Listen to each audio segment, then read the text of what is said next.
மகாராஷ்டிராவின் தானே மாவட்டத்தில் பட்லாபூரில் பள்ளியில் 2 சிறுமிகள் பாலியல் வன்கொடுமை செய்யப்பட்டதாக புகார் எழுந்த நிலையில் ரயில் நிலையத்திற்குள் இறங்கி பொதுமக்கள் போராட்டத்தில் ஈடுபட்டு வருகின்றனர். கூடுதல் தகவல்களை நமது செய்தியாளர் ராஜாவிடம் கேட்கலாம்.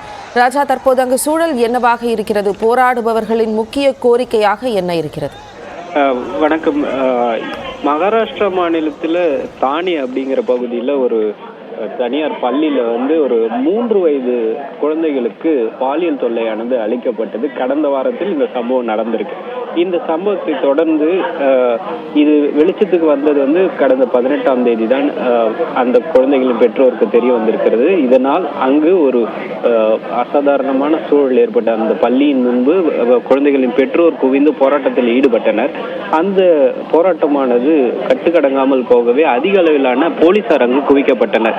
அப்போது இருதரப்புக்கும் இடையே ஒரு வாக்குவாதம் ஏற்பட்டு அங்கு இருந்த பொதுமக்கள் தன்னெழுச்சியாக பத்லாபூர் என்ற ஒரு ரயில் நிலையத்தில் தற்போது ஒரு போராட்டத்தில் ஈடுபட்டிருக்காங்க. அந்த போராட்டத்தின் போது காவலர்கள் மீது ஒரு தரப்பினர் கற்களை வீசி சரமாரியாக தாக்கினர். அந்த காட்சிகளை தான் நாம் பார்த்து கொண்டிருக்கிறோம். இந்த விவகாரத்தில் பாலியல் தொல்லை அளித்த நபரை ஏற்கனவே போலீசார் ஒரு நபரை கைது செய்திருக்கின்றனர். அவர் மீது எஃப்ஐஆரும் பதிவு செய்யப்பட்டிருக்கிறது. பத்லாபூர் காவல் நிலையத்தில் பத்லாபூர் ரயில் நிலையம் அருகே இந்த போராட்டக்காரர்கள் ரயில் மறியல் போராட்டம் நடத்தி வருவதன் காரணமாக தானேவில் உள்ள ஒரு புறநகர் ரயில் சேவையானது முற்றிலுமாக நிறுத்தப்பட்டிருக்கிறது. மும்பை மற்றும் தானேவில் புறநகர் ரயில் சேவை என்பது உயிர் நாடி போன்றது. அந்த ரயில் சேவையை பாதிக்கும் அளவுக்கானது இந்த போராட்டத்தின் தீவிரம் நமக்கு உணர்த்துகிறது. குறிப்பாக இந்த தாக்குதல், அதாவது பெண் குழந்தைகள் மீதான பாலியல் வன்கொடுமைக்கு மகாராஷ்டிரா அரசில் ஒரு மிகப்பெரிய அதிர்வலையை ஏற்படுத்தி இருக்கிறது.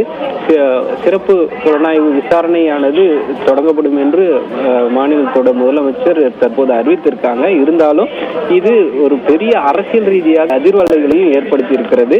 மகாராஷ்டிரா மாநிலத்தில் இந்த கல்வீச்சு தாக்குதல் மற்றும் பத்லாபூர் ரயில் நிலையத்தில் தற்போது போராட்டமானது நடைபெற்று வருவது ஒரு தேசிய அளவில் கவனத்தை ஈர்த்திருக்கும் ஒரு முக்கிய நிகழ்வாக பார்க்கப்படுகிறது. ஜெனிஃபர், விரிவான தகவல்களை வழங்கியதற்கு நன்றி ராஜா.